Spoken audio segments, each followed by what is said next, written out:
I'm here to stand in solidarity with all of the survivors of Diddy and for the agenda for cruelty-free artistry to be something real. There's too much pain. There's been too many victims. There's too many survivors. They're speaking for the victims, except for the prosecution. I was the only one there to stand in solidarity, other than the prosecution. Looking around at all the YouTubers, interloping, begging, waiting in line to get into the court so that they could gossip, or should I say, misinform the public of what's real. Thank God for court transcripts, because I can honestly say that there would be 80 million remixes if it wasn't for that. I had to be there. And not just that, I was there as a reporter myself, as a journalist myself. I needed to be there to document that first day. It's one of the most important parts of my journey for cruelty free. But I wanted to be there and make prayer before everybody got there. And just reach out to the prosecutor as they came up and let them know. You have platforms that are backing you. We're praying for your success. And that moment with her was awesome. I prayed for her. I prayed for her safety. She told me that she does the same for me. And I asked her the most important question there was to ask: are you ready? And she looked me in my face. I called her on a bluff, and she said, "You're ready." Jaguar Wright recently opened up in a way that's captured everyone's attention. Speaking with a calm, steady voice, she shared personal experiences that brought Diddy's name into the spotlight. Her words painted a picture of the immense pressure behind the scenes in the entertainment industry and how hard it is for artists to speak their truth. Her tone wasn't angry, it was measured, thoughtful, yet deeply unsettling. She implied that what the public sees is only a fraction of a much larger, hidden story. Viewers could feel the emotion behind her words. Jaguar didn't accuse anyone directly. She simply spoke her truth, delivering a powerful message. There's far more happening than most people realize. I've already spoken to him. That's the thing. Anything that's about to be said in that courtroom, I've already spoke about at length here on his couch. Front door lock unlocked. Are they saying anything different than I've already said that they be doing? Yeah, you're right. You're on it. How many times have I said? This papa is wild. They wild. And everybody knew about it. I could have sworn to God I said that 1,000,000 times. Everyone knew. Everyone. So no, I'm not surprised at anything he had to say. I'm not surprised at anything that Cassie is saying right now. What I do find interesting is that everyone is acting so surprised. What will I say about what he said? I think he's telling the absolute truth. Like when the opening statements in the defendant's case start as, well, my client has drug addiction and he suffers from jealous primal rage. I mean, yeah, he did these things, but it really wasn't that bad. Everybody loved him, and they wanted to be loved by him in the manner in which he likes loving people. What did I say about R. Kelly? Do y'all remember that? The first time we did the blue couch, after the chair, when it went from the light wall to the couch with a light on it. I'm just saying. Yeah. Love and year. Love and year. Yeah. How is this any different? Is nobody realizing that a lot of the testimony that we're hearing against the diddler right now, very similar to the things that people were saying about R. Kelly? Yes. Why is nobody paying attention to that? Why does no one want to look? Jaguar Wright described the entertainment industry as a world built on carefully curated images. According to her, what fans see on stage or online often masks the pressure, pain, and struggles that artists endure behind the scenes. She mentioned Diddy as someone deeply embedded in that system for decades, suggesting there are layers of influence and control the public rarely sees. Her tone wasn't angry, it was thoughtful, like someone finally speaking their truth. She highlighted how silence has become the norm in the industry, giving power to those who thrive on it. Jaguar didn't throw accusations, she asked questions, sparked reflection, and encouraged people to look beyond the surface. Let's not act like that's not real. When a dirty old man comes at you, do you think that little white girl, the 25 grand a cheap girl, meant half of the stuff that she was saying to Shannon Sharp? Of course not. All of this shows that Sean Combs is a terrible guy, but it doesn't amount to RICO. I am one of the people who argues and debates that a lot of this shows RICO. And, Kid Cudi seemed to have a lot of stories that matched up with the predicate acts to RICO. Did you agree or disagree? Did it? Heck yes, we think he did it. But I don't know if that's enough to prove arson as one of those crimes that they've alleged was part. Jaguar Wright revealed that coming forward wasn't easy. She explained that sharing her truth took time, deep reflection, and emotional strength. In her own words, it's not about placing blame, it's about healing. For years, she stayed silent because she didn't feel safe enough to speak openly. Now, she's found the courage to open up, not to attack anyone, but to shed light on what really happens behind the scenes in the industry. Her message is rooted in personal growth and honesty. She reminded viewers that it's okay to ask tough questions and to share your story, even when it's hard. Telling people not to care about her baby. He said Mary Magdalene was a whore. And he compared her like, and y'all better not be affected by that baby bump. Whores have babies too. Who says that? Wow. Talking about he knows where her family is from because he's from New London, Connecticut. And everyone wants to keep barreling down on Ryan Leslie. It's funny. I talked about the whole Ryan Leslie connection. Ryan loved Cassie, bragged about her. Cassie just testified. She has tattoos on her body from Ryan Leslie. But nobody ever talks about how that relationship ended and how her relationship with Diddy began.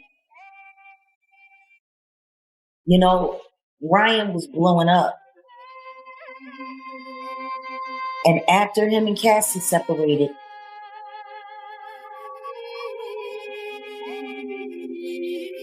gone. I wonder why. If Diddy has ran around and threatened every other man that was interested in Cassie while he was busy her, neglecting her, confusing her, why wouldn't we think that he put the moves on Ryan Leslie? I thought it was interesting when he did Drink Champs, because he just recently, not that long ago, did a Drink Champ interview with Nori and them over on the Peer Pressure podcast. I was shocked to see that. I didn't understand the relevance.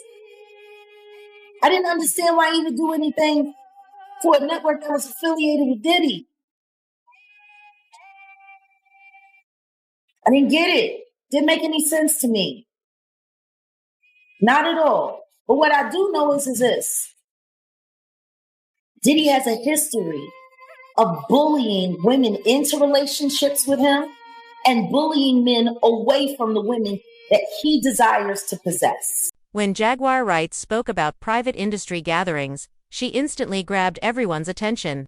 She described these events as feeling less like parties and more like carefully controlled environments, where people were expected to behave in specific ways. While she didn't reveal explicit details, her expression said plenty these were not ordinary experiences. Jaguar emphasized how deeply those moments stayed with her, lingering for years. She chose her words carefully, but the emotional weight behind them was clear. Her reflections have sparked conversation, prompting many to question how much of the entertainment world is truly authentic and How much is just a polished illusion? Cassie under the direction of Sean Combs, and then Diddy's former assistant who testified to seeing Combs another girlfriend. Which one of these three men do you think potentially had the most impact? I actually think it's Kid Cudi, and that's because the things that he is testifying to brings us outside of the realm of domestic violence and these kind of crimes that we've been hearing a lot about. Remember, in a racketeering case, they have to show a criminal enterprise and these ongoing criminal predicate acts that we refer to them as. Something like arson, something like that car bombing that Kid Cudi testified to, the break-in, residential burglary, all of those things start to paint the picture that this is far more than just a incredibly jealous or a man, that this is someone who is willing to extend beyond that and commit crimes, and that I think is really moving the needle as far as the racketeering charges go. All of this kind of fits into that overall scheme of a criminal enterprise, but I think when the government starts to extend beyond the freak-offs and beyond the they start to paint a fuller picture for the jury of just really how this person operated. Jaguar Wright suggested that one major reason many artists stay silent is due to a culture rooted in control. She claimed that those in power often use their influence or keep records as a way to protect themselves and maintain dominance. While she didn't call out anyone directly, she strongly hinted that this is how the system preserves itself. She explained that many artists feel trapped wanting to speak out but afraid of losing opportunities. Despite the risks, Jaguar believes telling the truth is necessary to protect future generations. Her story has sparked a broader conversation about influence, silence, and loyalty behind the scenes. And don't nobody ever figure he needs to be subpoenaed for any of it. If we go back and we think about things that he said before Cassie filed the lawsuit, right before Cassie filed the lawsuit, he was talking about how Diddy used to send videos of Cassie getting partied on, getting freaked off on. And he said he called him and he said, "Hey, have you seen this? I thought this was your girl. I thought you loved it." "Oh yeah, she loves it. She loves it. Wooty wooty woo, yada yada yada." That was evidence of a freak off that he had footage of. Why was that not subpoenaed? And if he knows so much, why isn't he a material witness? I don't get it. Everybody's so interested in hauling me off the court to force me on the stand to do this and to do that. But this man is sitting over here, he's been dry snitching for almost 2 years straight. And he's not a witness? Why not? If you have knowledge that the Jigga Man helped the diddler boom boom Kid Cudi's car because he didn't want his property messed with, which was Cassie, why ain't nobody asking him to come testify about it? Why is he not being called in? Like all of this, I'm going to sit on Instagram and I'm going to just shoot a shot and I'm going to do this and then I'm going to sit back and watch. And please. This is serious. People have been hurt. People have been destroyed. Now you just want to be the lineup King Curtis, huh? How about we line you up everything you did with Soulja Boy? Who is that? Being used as a dog whistle against DDG. All of this is getting real suspicious. The connection to Diddy, and indeed another A-list name, Will Smith, allegedly came through what was packaged as a mentorship program. When Bryce was just 17 years old, Jaguar Wright spoke about a pattern that made her rethink past events. She referenced several artists whose careers abruptly ended or who faced emotional struggles, noting that many of them were connected to the same industry circles. While she didn't make direct accusations, she pointed out that there were simply too many coincidences to ignore. Her intention wasn't to create fear, it was to encourage people to think more critically. Fans began revisiting old headlines and interviews, questioning what might have been overlooked. Jaguar's message was clear. pay attention, because patterns don't lie. Her words were calm and reflective, yet deeply thought-provoking. You know, for Cassie to take the stand, and mind you, there's no cameras in court.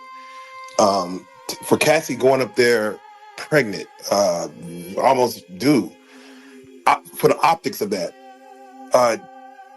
how do you feel? Just, you personally, the optics of hearing about freak-offs, hearing about these things that happened, years ago, and seeing her there because her husband is there too, and I believe he stormed off as well because she has children and now she's pregnant. The optic of seeing her up there, being treated like a worker. Yeah. Being disrespected. All of the things, God bless Alex Fine. God bless Mr. Fine. Nobody has really thought about what this must be like for him. The second that him and Cassie pulled up in New York, they already had YouTubers, like ex-bad boy cheerleaders, who still bragging about being loyal to the Diddy, calling her a whore, telling people not to care about her baby. He said Mary Magdalene was a whore, and he compared her like, and y'all better not be affected by that baby bump. Whores have babies too. Who says that? Wow. Talking about he knows where her family is from because he's from New London, Connecticut. And everyone wants to keep barreling down on Ryan Leslie. It's funny. I've talked about the whole Ryan Leslie connection. Ryan loved Cassie, bragged about it. Cassie just testified. She has tattoos on her body from Ryan Leslie.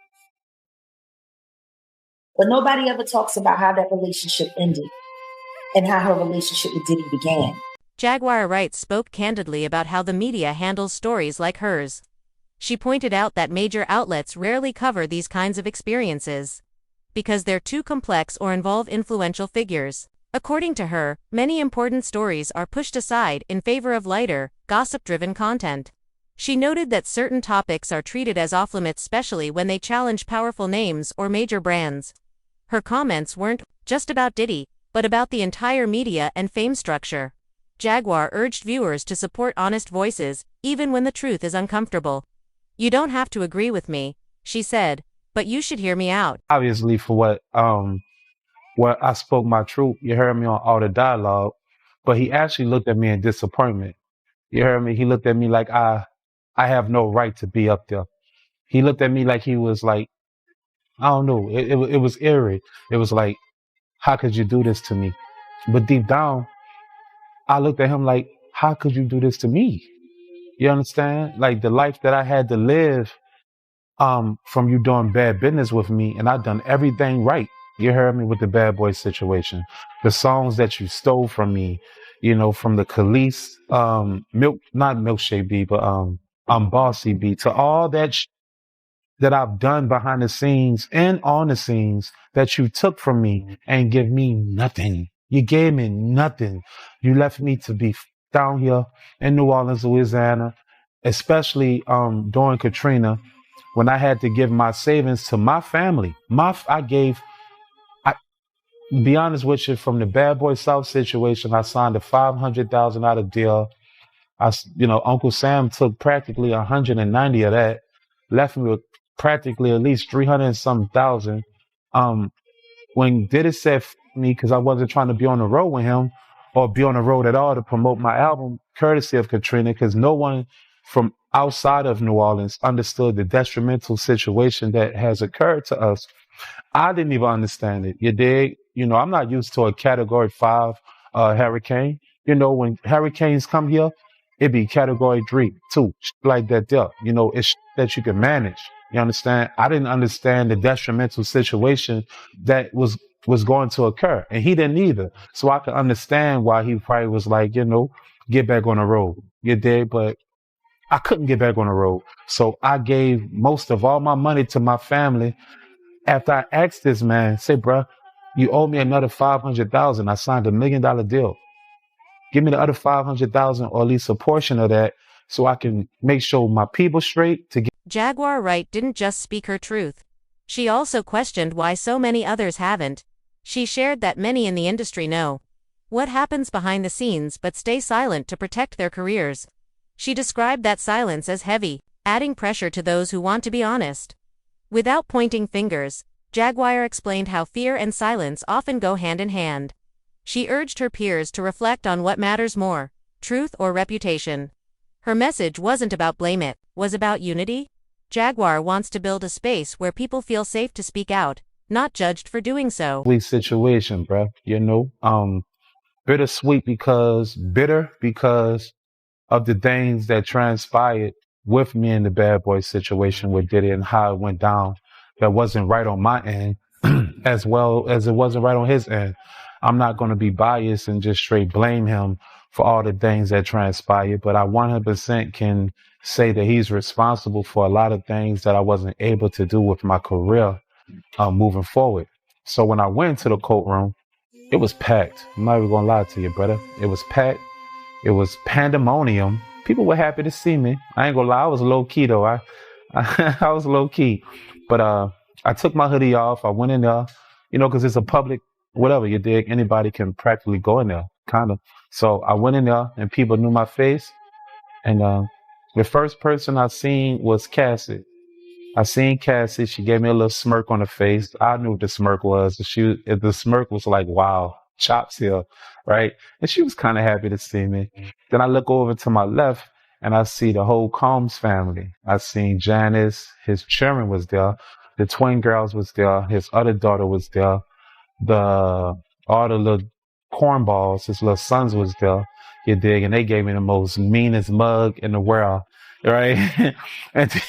and Diddy come out, right? And Diddy looked like he about a good 99 years old, but he still had a great characteristical attitude with himself, meaning I can tell, you heard me, that he's keeping his head up in there, even though it's so hard for him. I can tell that it's hard for him by me going through that situation a couple years ago, but I can also tell that he's keeping his head up, maybe not for the situation, bruh, but most definitely for his family. He stands strong. Argument that, hey, she was voluntarily in a relationship and you didn't help get her out. But I like that you use the word allow, because that's what the prosecution is really trying to hook onto. They're trying to hook onto the idea that there was no allowing because the tentacles were so deep into Cassie, the coercion was so strong, it was almost as if she wasn't able to get out. Now, I know people are going to hear that and say, look, she had free will. She was in this relationship for so long. There were many things she could have done. Absolutely. But I think part of what what the prosecution is trying to show here with is the coercion can be so strong. The elements of bringing somebody in, having them used for a commercial act, and then using force, coercion, threats, things like that to keep them in the activity makes it hard for the person to get out. You've heard people talk about how Cassie said, hey, everything I have is tied into this in many ways. I'm paraphrasing. But when you have that kind of situation, the allowing part goes away. And for the prosecution, it's about proving it wasn't about allowing. She could not get out of this thing because of the criminal enterprise. Jaguar Wright made it clear that she didn't come forward for attention. This isn't about being loud, she said. It's about being real. She spoke about the importance of healing from past experiences and not letting fear silence people. Her journey, she explained, has been long and emotional. But she's finally reached a place where she can speak openly. Jaguar isn't out to hurt anyone, she's protecting her own peace. Her words were calm, honest, and rooted in personal truth. She encouraged others to examine their own stories, even if doing so is uncomfortable. Because, in her view, truth leads to freedom. I'm happy that he's getting a chance to speak. I'm happy.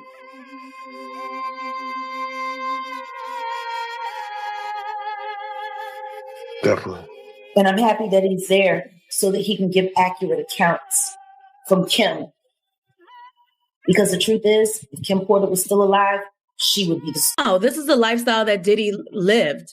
You know, he had parties. A-listers were at his parties. He was very well known. He had money. There's a charisma to him. He's the life of the party, right? He attracts people to him. We talked about this on the network. You don't become this larger than life mogul by not having some kind of charisma to you, people skills. So people of A-list stature were constantly around, and we're learning from the trial that they witnessed but from what we're hearing, and to your point, they weren't necessarily a part of these parties, which is the freak offs that lasted, some of them up to 4 days, according to Cassie's testimony. What artist in their prime has 4 days to be locked up in a hotel, you know, participating in a freak off? Certainly not Britney Spears, I'll tell you that. So it's one of those things where he was around a lot of artists, a lot of A-listers and celebrities, but a lot of them, from, you know, what I suspect, were not a part of these freak offs. They might have maybe been aware of them or heard about them, but in terms of participation, we haven't seen one celebrity say, I've participated in a freak off. I don't think we're ever going to hear. So far, Diddy hasn't responded to Jaguar Wright's comments. But according to Jaguar, she didn't come forward to provoke a reaction. She spoke up because she's ready to move on. She said she's no longer afraid and that sharing her story was her way of reclaiming power. I've done my part, she stated. Now the world can decide what to do with it. Her message to viewers was clear. Everyone deserves the chance to speak their truth. Whether people agree or not, she's standing firm in her story. And for many, that courage is the most inspiring part of all. Were you surprised about anything that came in? No. Wow. So nobody else should have been either, young Jock. You Diddy do-wop bop you. Yeah. Because you told the truth, Jock. And then after Diddy called you, you went back and tried to clean it up. But your all about is off the Stevie J. Diddy do-wop bop. Do you feel like that's the reason why this beef, but you know, that Stevie J stands where he stands between the beef with 50 Cent and Diddy? I don't know where Stevie J stands. I only know Stevie J sitting on a drum set. I don't know where he stands. Man. I know what he stand up in, and I know what done stood up in him. Take that. So wait, so when you heard... Bitch, I can't stand these, like, for real. Like, I'm just tired. Let's kill your little dog, too. And congratulations, Young Miami. Run as fast as Cassie did. That fucker. I'm sorry, I'm a little upset about it, because Al B. Shore just came out of his coma, and I've been talking to Al, and we've been texting back and forth, and I'm just glad that he's alive to text. Oh, wow. Definitely. Yeah, but when you think about Kim, I was thinking to myself the other day, Uptown Records started with 5 people. Andre Harrell, Al B. Shore, Heavy D, and Puffy. And Kim was the longest working employee because she was there from the very beginning. She was Andre's personal assistant.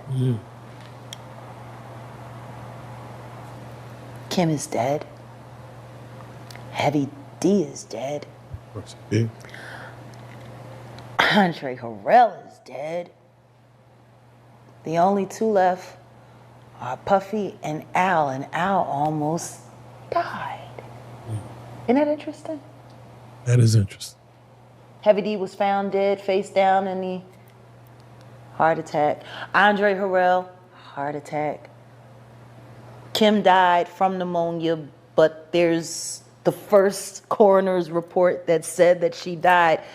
It was ruled a homicide, and they found toxins in her body to prove that she had been poisoned. You know, they have poisons that create heart attack and pneumonia-like symptoms. And then right after that, Al had a meeting, and I was going to meet up with him because we were in Vegas, and then the next thing you know, you want to know what they all had in common, though? The survivors and the late of Uptown Records, they were all writing tell-all books. Andre was writing a book right before he died. Heavy D was working on a book before he died. Kim Porter was working on a book before she died, and Al B. Sure was working on the documentary of his life, and then he goes into a coma. Has Puffy ever been in a coma? Has anything happened to him? He must be the luckiest motherfucker, because it seems like everybody that worked at Uptown Records from the very beginning is gone. Just him. I guess Al disappointed you. You know, I speak for Rihanna to choreograph people to do whatever he wanted them to do, and that's his greatness. Duplicitous manner. No, that's a skill. Very that's duplicitous. That's a skill. That's an art. To choreograph human beings to know for a fact that they're gonna do whatever you say, because that's how terrible you are. So today we're playing a game called One Gotta Go. Basically, I'm gonna put up a list. It might be 4, it might be 2, it might be 3. But the goal is to explain who they are. So let me say who they are. I feel like I need to get comfortable. Oh yeah, please get comfortable. Please get comfortable. We having a conversation. Y'all know they hate it when I do my yoga. Yeah, hey, this right here is they can't stand to see an old bitch fold up. This is living room talk right here. This is living room talk right here. Yeah.